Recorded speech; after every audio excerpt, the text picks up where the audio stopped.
Have you ever wondered how to pick the perfect mango at the supermarket? Don't worry, I got you. In this video, we'll share some simple tips that will help you select the best mangoes every time. Mangoes are seasonal, so they won't be available year-round. But when in season, they can be found in most supermarkets. And if you're lucky enough to live near an Asian market, you'll find many varieties of mangoes there. Fresh, ripe mangoes have an intense, sweet aroma. Unripe ones will have no smell and overripe mangoes will smell sour. Give it a sniff test. If it doesn't smell like anything, it's probably not ripe yet. If it smells too pungent, it's probably overripe. The color of the mango skin does not indicate ripeness. However, ripe mangoes are usually more intensely pigmented. Ripe mangoes will feel slightly soft to the touch, but they won't be mushy. They should retain an imprint when you press on them gently with your thumb.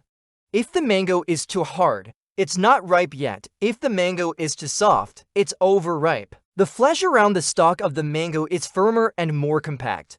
If the flesh around the stalk is mushy or oily, the mango is overripe. The stalk should protrude outward. If the stalk is not protruding outward, it's not ripe yet.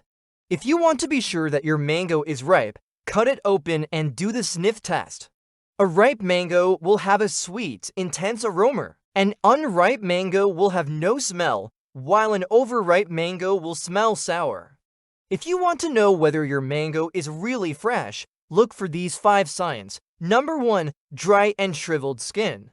Dry and shriveled skin is a sign that the mango has been picked when it was unripe and then allowed to ripen artificially. Note 2. Bruised or soft spots. Bruises or soft spots on the skin of the mango indicate that it has been mishandled or stored improperly. 3. Watery or oily flesh.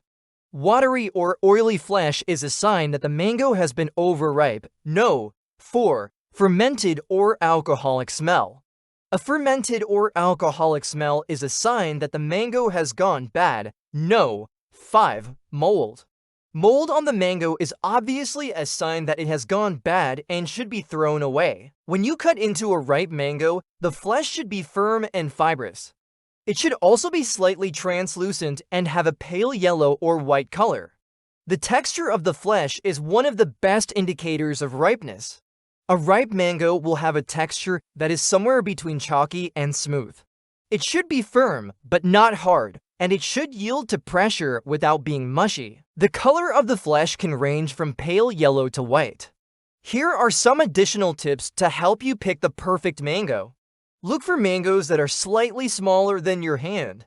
Mangoes that are too large are often picked when they are unripe and then allowed to ripen artificially. Choose mangoes with a short, thick stalk. This is a sign that the mango was picked at its peak of ripeness. Avoid mangoes with long, thin stalks. These mangoes may be juicy and fibrous, but they tend to be less sweet. When in doubt, ask for a taste test. Many supermarkets will let you try a mango before you buy it. We hope these tips will help you pick the perfect mango the next time you go to the supermarket. Remember, the key is to look for mangoes that are firm, but not hard, with a short, thick stalk and a sweet, intense aroma. Now it's time to put your mango expertise to the test. What's your favorite way to enjoy a juicy, ripe mango? Share your thoughts in the comments below. We love to hear from you. Also, don't forget to like and subscribe for more helpful tips and tricks. See you next time.